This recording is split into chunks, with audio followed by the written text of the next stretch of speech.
of course we love John, and we always will, but we don't have any significant contact with him now. That's the way he wants it. He wanted to cut that tie and to be a private person, and we have to respect that. At 73 years old, John Deacon, the elusive bass guitarist of Queen, has finally addressed the long-standing rumors about his relationship with his former bandmates. Known for his quiet nature and avoidance of the limelight, Deacon has spent decades away from the public eye. But his role in Queen was nothing short of monumental, contributing to some of the band's biggest hits. Today, we're taking a closer look into the reasons behind his departure from Queen, the life he's led since, and the truth behind his distance from Brian May and Roger Taylor.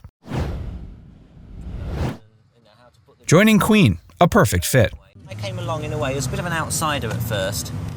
And it did take me quite a few years to sort of grow more into the group, and find myself at home, really. John Deacon's entry into Queen in 1971 marked the final step in completing the band's legendary lineup. Deacon was the last member to join after Brian May and Roger Taylor had been searching for a bass player who could match their vision. His audition wasn't particularly flashy, but it was clear that Deacon's technical skills and understanding of sound engineering made him a perfect fit. Roger Taylor recalled in an interview, quote, "John was quiet, but we knew he was the guy. He didn't need to say much, he just played, and it worked." What set Deacon apart from other bassists was not only his talent on the instrument, but also his background in electronics. His technical expertise allowed him to contribute beyond just his playing, as he had a deep understanding of equipment and sound. This later led to his building of amplifiers and developing sound effects, which became critical to Queen's early performances.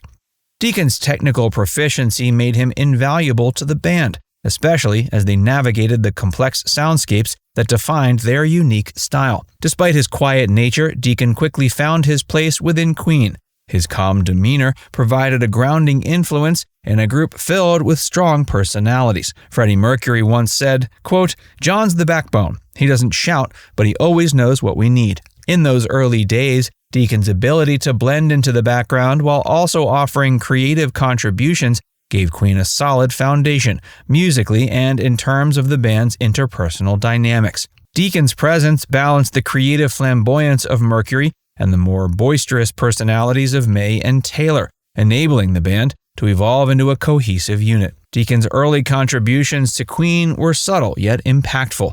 By their third album, Sheer Heart Attack, his bass lines had become an integral part of their sound. As the band's confidence grew, so did Deacon's role within the group. His knack for crafting memorable bass lines would soon become a cornerstone of Queen's biggest hits.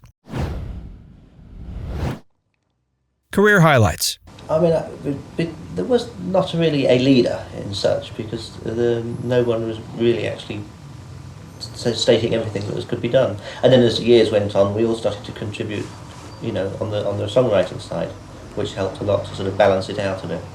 As Queen's career skyrocketed, John Deacon's contributions became increasingly vital. Though known as the quiet member of the band, his songwriting prowess and melodic bass lines played a significant role in shaping some of Queen's most beloved songs.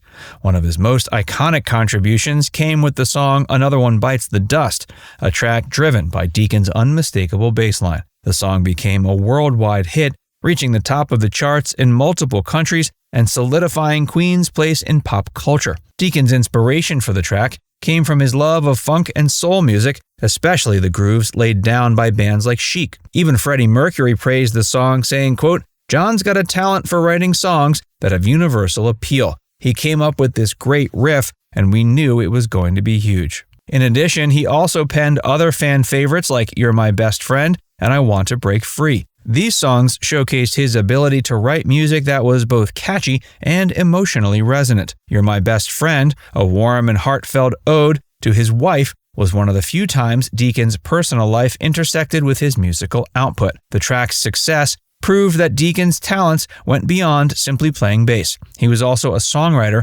capable of delivering timeless hits. Deacon's bass playing was equally significant in defining Queen's sound. His performance on tracks like Under Pressure, a collaboration with David Bowie, demonstrated his ability to craft bass lines that were both complex and memorable. While Mercury, May, and Taylor often took the spotlight, Deacon remained in the background, ensuring that Queen's music was always underpinned by his steady and inventive playing. Brian May once said of Deacon, quote, "John was always the quiet one, but he was the foundation of what we did. Without his input, a lot of our biggest songs wouldn't be the same." The decline and departure, why John Deacon left Queen. The passing of Freddie Mercury in 1991 marked a profound turning point for Queen, and perhaps no one felt the loss more deeply than John Deacon. Known for his reserved nature and close bond with Mercury, Deacon struggled to cope with the emotional fallout of losing his bandmate and friend. As Queen's career slowed following Mercury's death, Deacon's already introverted personality became even more withdrawn. Quote, "There's no point in carrying on," Deacon reportedly told friends after Mercury's death. In the years following, Deacon performed with Queen only sporadically, most notably at the Freddie Mercury tribute concert in 1992, where he delivered a powerful performance.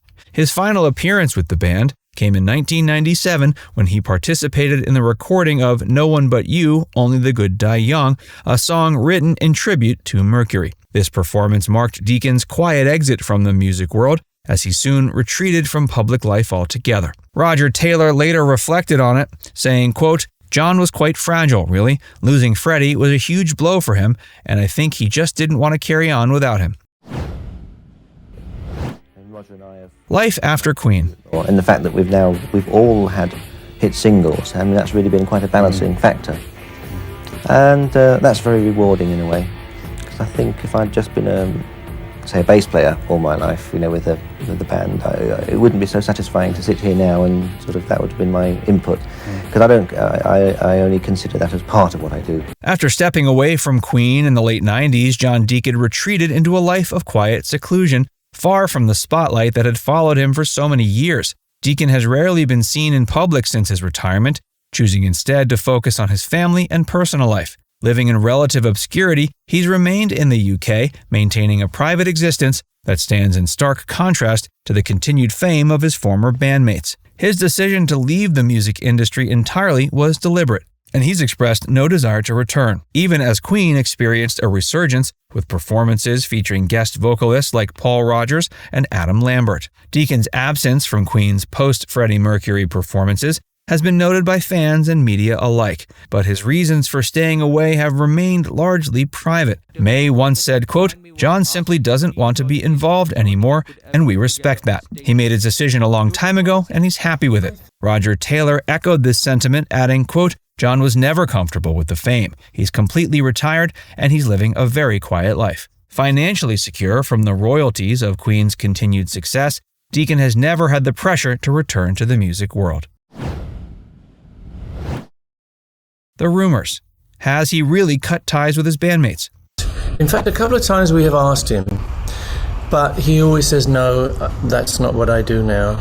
In the years since John Deacon's departure, rumors have swirled about his relationship with his former bandmates. Speculation has been rampant that Deacon, now in his 70s, hasn't spoken to May or Taylor in years. The rumor largely took part because of his absences from Queen's activities since the 90s. But Brian May and Roger Taylor again have consistently downplayed the idea of any personal rift. May said in 2019, "We're not in regular contact, but that doesn't mean there's any animosity. John's just a very private person." Roger Taylor said, "He's out of the music business and happy with that. We still talk, though it's mostly through business matters." Indeed, it seems Deacon still has some involvement with Queen from a business standpoint. While he might not be playing on stage or contributing to new projects, Deacon remains part of the financial and legal decisions surrounding the band's legacy. Now it's time to hear from you. What's your favorite Queen song? Let us know in the comments section below.